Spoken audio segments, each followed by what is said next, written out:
make a lot of hay out of saying that the schwa is the default phoneme in English, and therefore you just have to say vowel. You can do some cute things with English phonology if you buy that. In the late 80s and early 90s, a new theory arose that supplanted generative phonology with a lot of generative phonologists, but not all of them, called optimality theory. I'm not going to spend any time trying to cover it because it's very complex and takes a lot of time to explain. But optimality theory has generally not made a decision about how many features there ought to be in the phonemic representation of a word. They basically, most of them tend to think you store all the features you need, not just the contrasting ones, but all of them, but not necessarily the ones you actually pronounce, and that's an issue I'll get back to in a couple of minutes.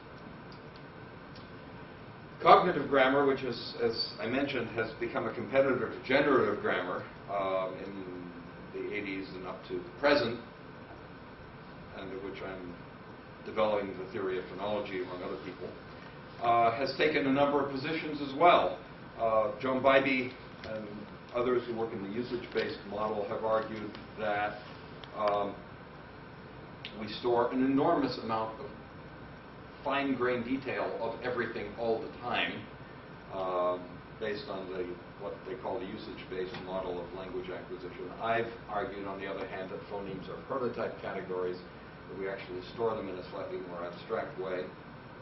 A few phoneticians and some phonologists who are heavily oriented towards phonetics have argued for what's called the exemplar theory of categorization, where the idea is that you don't necessarily make an abstract representation of lots of instances of a thing, but that you store every single instance of a thing, and as you store it, you can think of this as putting a piece of paper on top of a penny, rubbing the penny, and then you put a different penny down and rub that, and you put a different penny down and rub that, and the most common images are going to end up darker and darker and darker, and that darker part essentially is the exemplar. So this is a much more surface-oriented and perception-oriented view of what categorization is.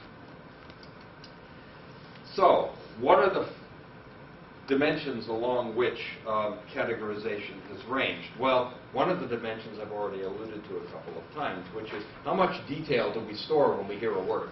By store, I essentially mean what is in our mental representation of a word like dog. So it may be that in our heads we have the word dog stored in all of its excruciating phonetic details. So it may be that we store exactly which part of our tongue touches which part of our alveolar ridge and how soon we start the vocal cords vibrating when we make the D sound, followed by exactly where in the mouth the ah vowel is and whether it has a diphthongy schwa off glide or not, and whether we devoice the G. All of that might actually be stored in specific detail.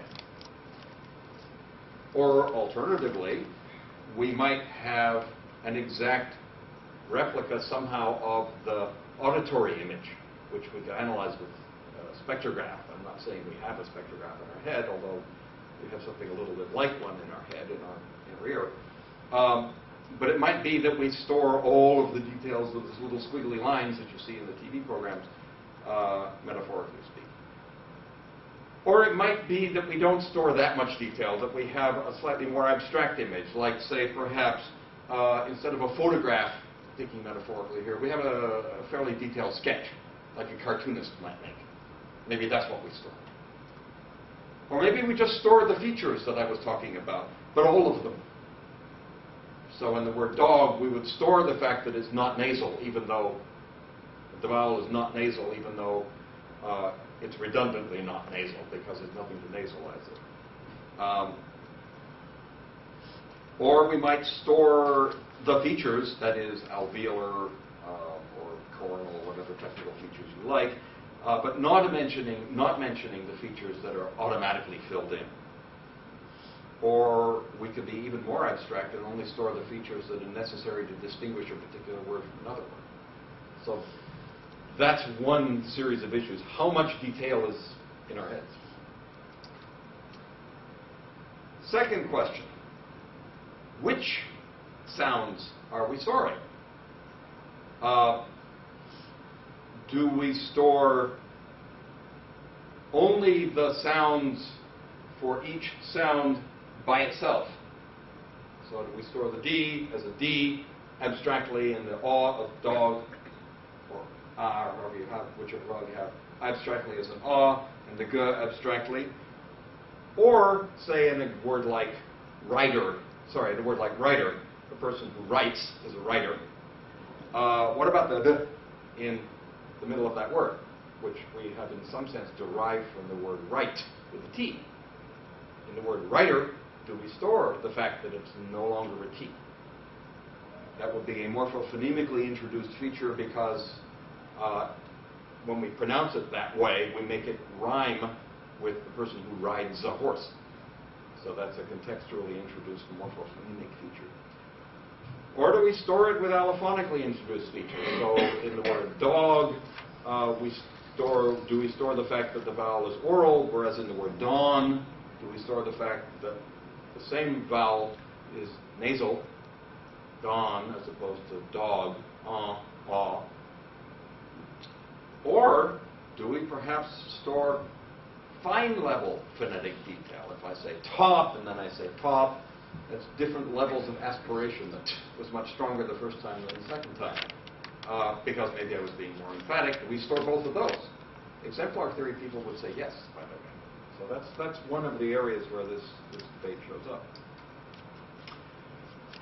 When we have things that vary in how they are pronounced, do we store all the distinct variants, or do we only store one and then derive the rest in the process of speaking online, as it were, through production?